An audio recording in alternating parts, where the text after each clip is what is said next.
it's one of those things where it's like, in order for us to understand the evolution of hoodoo as it is today, we also have to understand its history.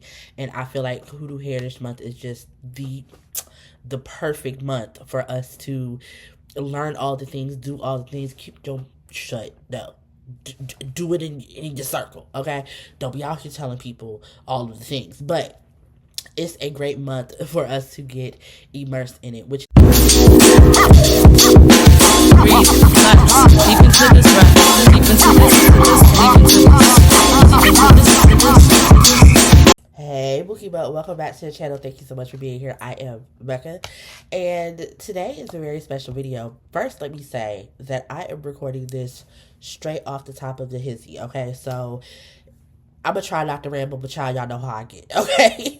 But first and foremost, happy Hoodoo Heritage Month 2025. I am so excited for this particular Hoodoo Heritage Month because I'm in a different place. I'm in a different headspace. I'm a different Mac, okay? And I'm able to celebrate it at its full throttle this year.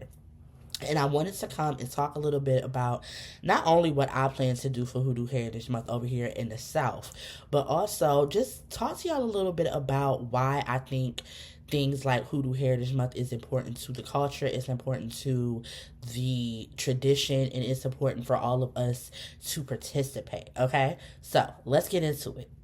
So, Hoodoo Heritage Month was created, I want to say in 2018 or 2019. Can't remember which one. Those years run together. But it was created in one of them years by one of the tradition elders and someone who is just an amazing person, Mama Rue.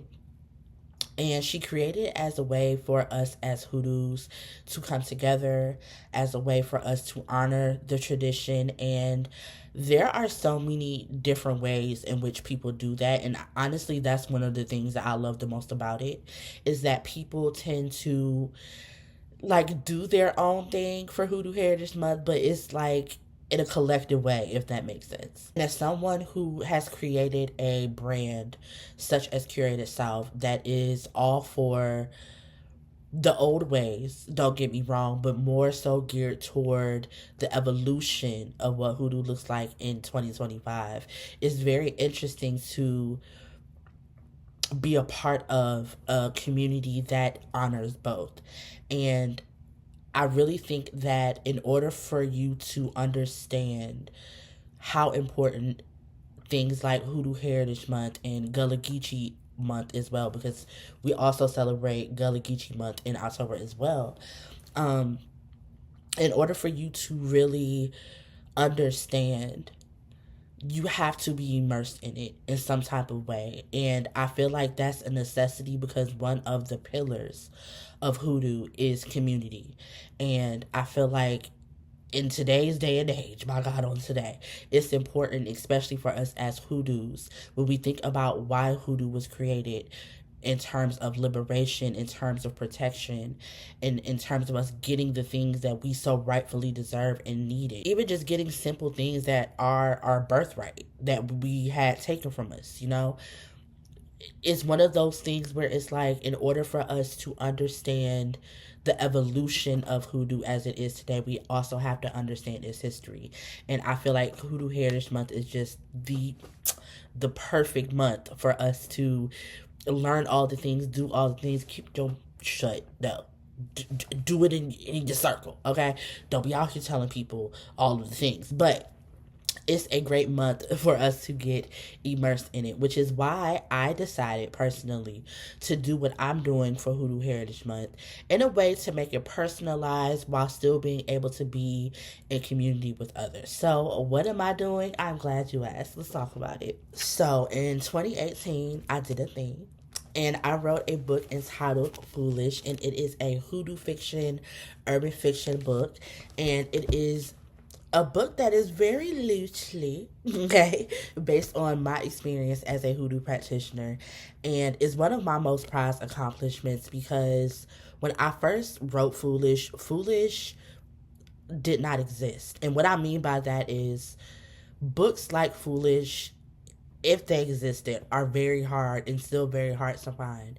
And it's something that I wanted to read. I wanted to read a story that was outside of the normal urban fiction tropes and themes, and books that show us black folks in our community and our culture as a monolith, and kind of branch out. And I still wanted there to be urban fiction themes within it, but I wanted the book primarily to be surrounded around the character and her navigation of this brand new tradition that she's been introduced to. And I never thought that on my Kurt Franklin, for those of you who think that gospel music can go this far, okay, I never thought that Foolish would go as far as it has. And I'm very proud of it. And so, as I am writing the third book, because we also have Foolish 2, I don't think I have that over here with me, but we also have Foolish 2 that is also available. And I'm writing the third book right now. And the experience as I've been writing the third book, which you will be able to click downstairs and go to my main page as I am detailing the journey of writing Foolish over there.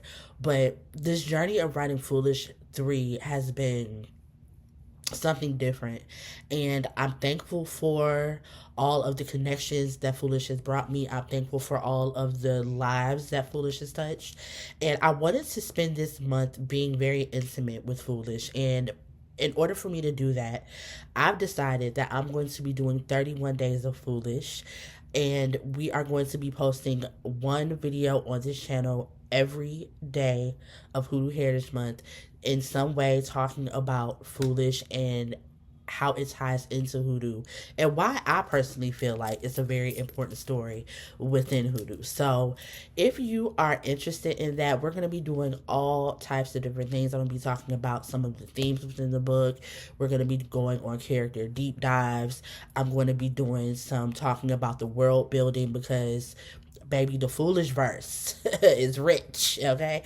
And I am excited to dig into all of these things with you guys, because Hoodoo, like I stated before, is a very community-based tradition.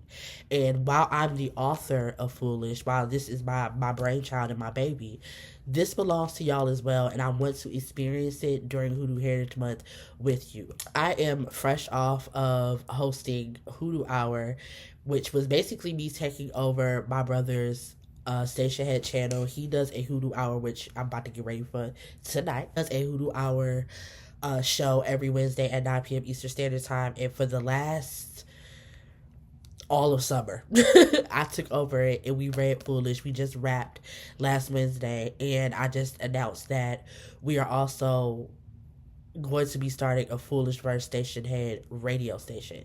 And so in order for us to prepare for that and for you guys to get to know Foolish a lot more intimately, that's what we're going to be doing for Hoodoo Heritage Month. It's my gift to y'all. It's my gift to myself. It's how I'm honoring my folks by keeping their story alive, by continuing to say their names, and to keep what they have instilled in me going. So, like I said, we're going to be doing a plethora of different things here. So if you are ready for that, please make sure that you stay tuned, you stay locked in, make sure you're subscribed, make sure you are connecting with me on the rest of my socials, which I will definitely leave down below in my Beacon AI link. And I cannot wait to connect with you guys over this book. Also, side note, if you would like to keep up with me in a written way as I document writing Foolish 3, please go check out my Substack. It is moremech.substack.com. I will leave that down below. And also go check out the Curated Vibes Substack, because I'm posting short stories over there connected to Foolish and the Foolish verse, as well as there are so many other so richly talented people that are over on the Curated Vibes Substack who are contributors, such as my bro that I was just talking about, So Brother Jay. We have C, who does fashion astrology. We have my sis Bree, who does general astrology. We have Jazz, who does tarot. There's so many dope things going on over there. And then me with my bookish content over there. There's so many dope things going over there. I'm going to leave that down below as well, so you guys can go check that out. And I hope that you guys have an amazing Hoodoo Heritage Month. I hope that you guys really get to immerse yourself in all of the activities and the events and the dialogue and conversation that is going on. What are y'all doing for Hoodoo Heritage Month? Let me know down below in the comments, and I will be back tomorrow with another video. As always, be great, get bread, stay all the way live, and with everything be intentional, have the Hoodoo Heritage Month that you conjure. Peace.